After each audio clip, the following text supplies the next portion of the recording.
Hi అండి. Welcome to పెద్దల మాలిక channel. ఈరోజు మనం వినబోయే స్టోరీ అంతులేని ప్రేమ పార్ట్ 27.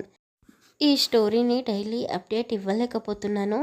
ఈ నవంబర్ వెళ్ళేదాకా నా పరిస్థితి దాదాపు ఇలాగే ఉంటుంది.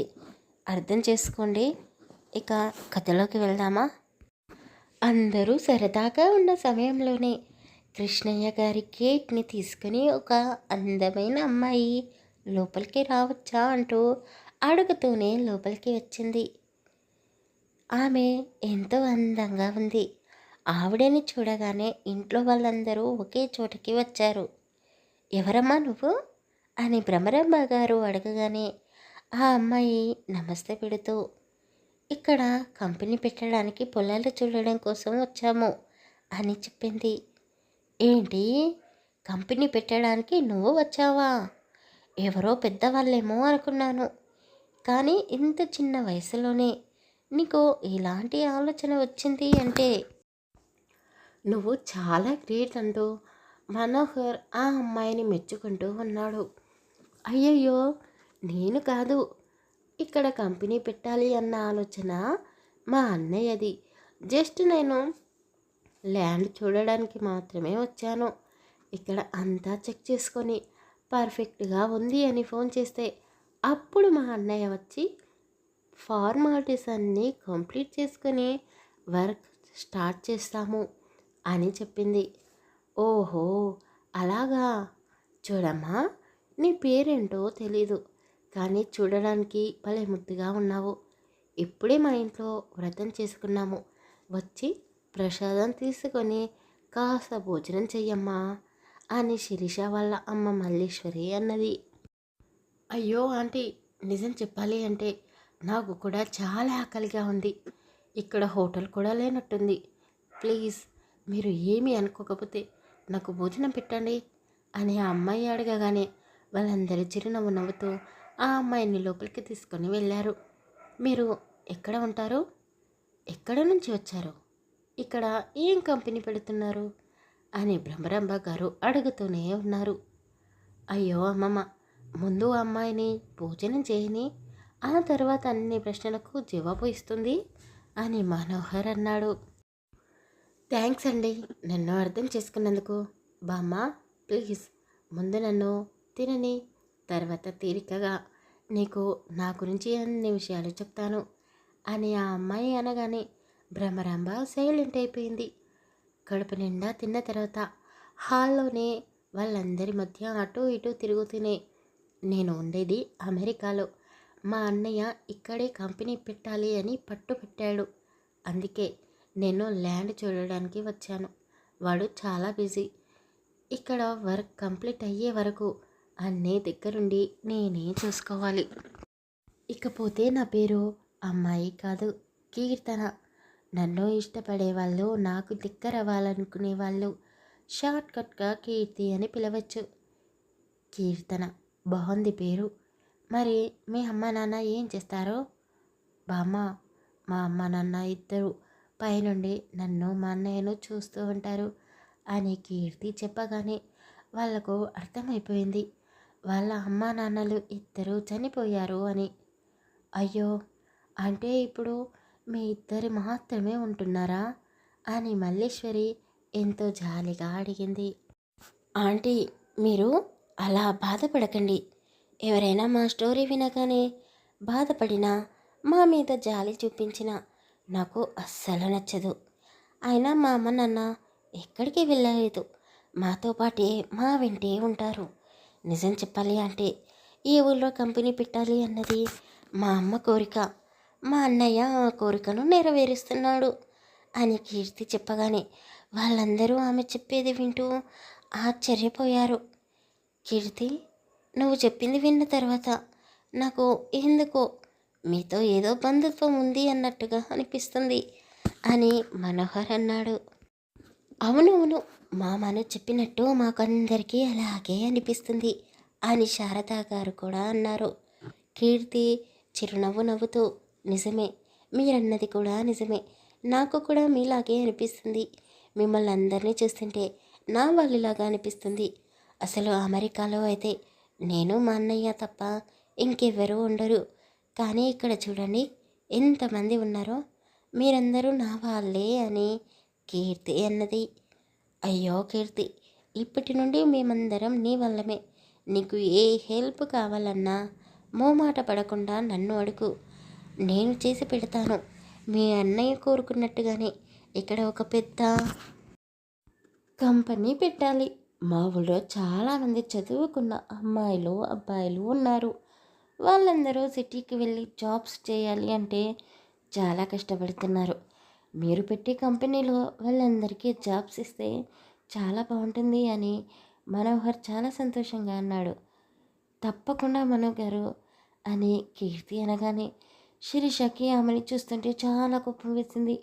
వామ్మో, ఈ తెలివైన తెల్ల తొలిపిల్ల నా బావ చుట్టూ తిరిగితే ఇక నా పరిస్థితి ఏంటి అని శిరీష మనసులోనే అనుకుంటూ కీర్తి వైపు కోపంగా చూస్తూ ఉంది.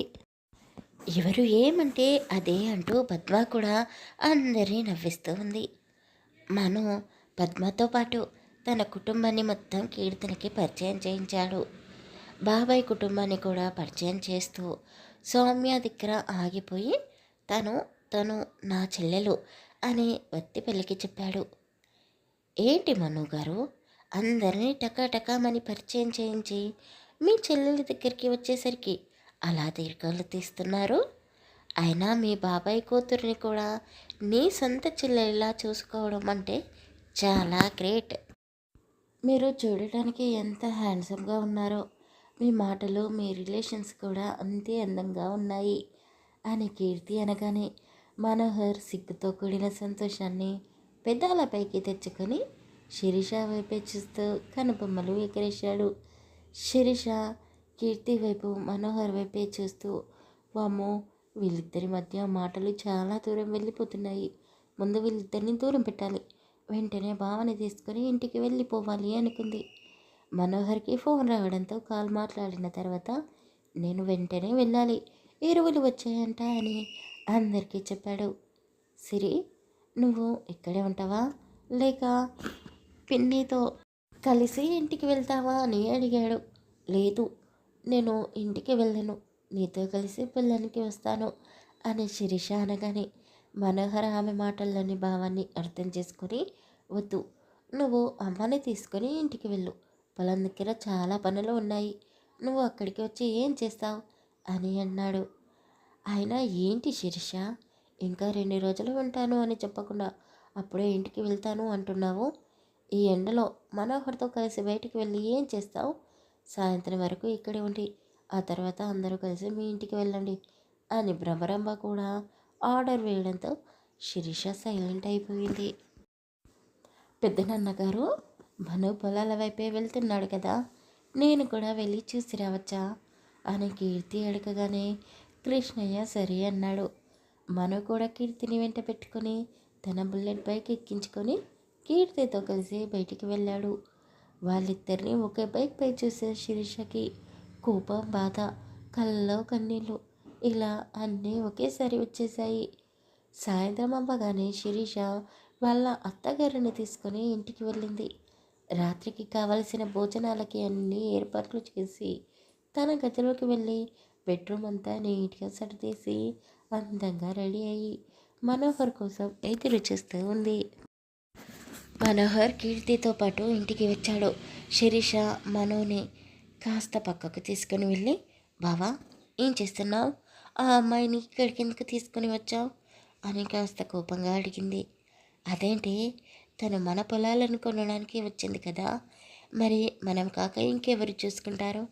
అయినా ఇక్కడ హోటల్స్ ఉండవు కదా, నీకు కూడా తెలుసు కదా, పైగా ఒంటరి అమ్మాయిని అలా ఎలా వదిలేస్తామే అని మనోహర్ అనగానే శిరీష చీర కొంగు నలుపుతూ, అయితే మా పుట్టింట్లో వదిలేసి వస్తే మా అమ్మ నాన్న చూసుకునేవాళ్ళు కదా అని అన్నది. ఏంటి, మీ పుట్టింట్లోనా? మీ నాన్నమ్మ వేసే ప్రశ్నలకు ఆ పిల్ల అమెరికాకి తిర్రుమని పారిపోతుంది. అయినా ఇక్కడ సౌమ్య ఉంది కదా, తన గదిలో పడుకుంటుందిలే.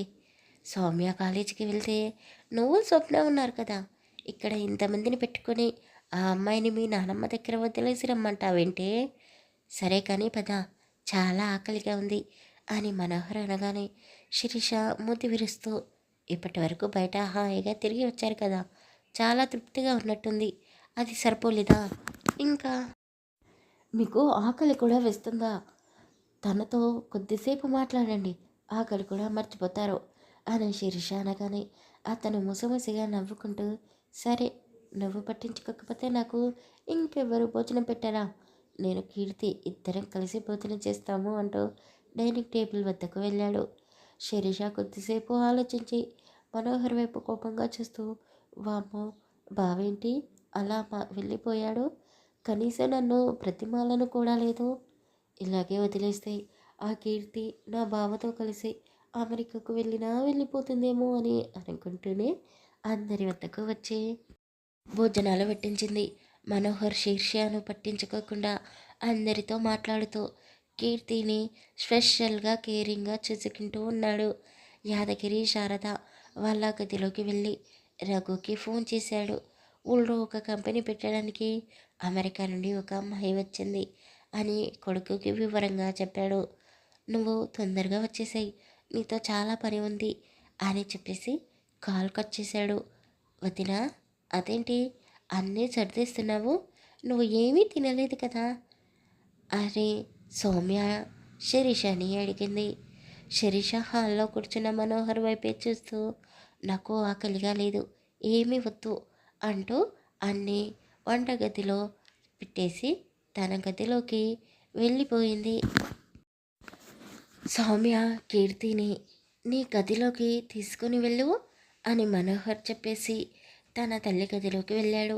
ఆమె హాయిగా పడుకొని ఉండడంతో తండ్రి వైపు చూస్తూ, నాన్న, అమ్మ ట్యాబ్లెట్స్ వేసుకుందా అని అడిగాడు. మనోహర్ అంత ప్రేమగా నాన్న అని పిలవగానే నరసింహ గారికి చాలా సంతోషంగా అనిపించింది. హా, వేసుకుంది బాబు, నువ్వు మీ అమ్మ గురించి ఏమీ ఆలోచించకు, వెళ్ళి హాయిగా పడుకో అని చెప్పాడు. మనోహర్ గదిలోకి వెళ్ళేసరికి శిరీష నేలపై కూర్చొని మోకాళ్ళలో తల దచ్చుకొని వెక్కి వెక్కి ఏడుస్తూ ఉంది. అది చూడగానే మనోహర్ ఆమె పక్కనే కూర్చొని, ఏయ్, ఏమైంది, ఎందుకు ఏడుస్తున్నావే అని అడిగాడు. శిరీష చీర కొంగుతో మొక్కుని తుడుచుకుంటూ, బావా, నువ్వు మారిపోయావు, నా మీద ప్రేమ తగ్గిపోయింది, నీతో పాటు నేను బయటికి వస్తాను అంటే నన్ను కాకుండా ఆ తెల్ల తొలి పిల్లని తీసుకుని వెళ్ళావు అని ఏడుస్తూ చెప్పగానే మనోహర్ నవ్వుతూ, నాకు తెలిసే నువ్వు ఆ కీర్తి వచ్చినప్పటి నుండి నన్ను అనుమానిస్తున్నావు అని, అందుకే నేను కూడా కాస్త నిన్ను ఏడిపించాలి అనుకున్నాను, కానీ మరీ ఇంతలా కాదు. అయినా కీర్తి లాంటి వాళ్ళు ఎంతమంది వచ్చినా నాకు నువ్వే కావాలి అని మనోహర్ చెప్పగానే శిరీష చిరునవ్వు నవ్వుతూ, బావా, నిజంగా నీకు నా మీద చాలా ప్రేమ ఉందా అంటూ అతని చెయ్యి పట్టుకొని అడిగింది. అతను తలతో ఆమెను తలని ఢీకొట్టి, పిచ్చిదానా, నీకు ఎప్పుడు ఏమి అడగాలో తెలీదు, అయినా నువ్వంటే ప్రేమ కదే, పిచ్చి, ఎంతలా అంటే నీకోసం ఏమైనా చేసే అంత, అందుకే కదా నీకు ఇష్టం లేకుండా బలవంతంగా పెళ్లి చేసుకుని నిన్ను కష్టపెడుతూనే నా ప్రేమను చూపించాను అని చెప్పగానే శిరీష అతని పెదాలపై ఆమె చెయ్యిని అడ్డుపెట్టింది. మనం ఆమె చెయ్యిపై ముద్దు పెట్టాడు. శిరీష సిగ్గుపడుతూ తలదించుకుంది.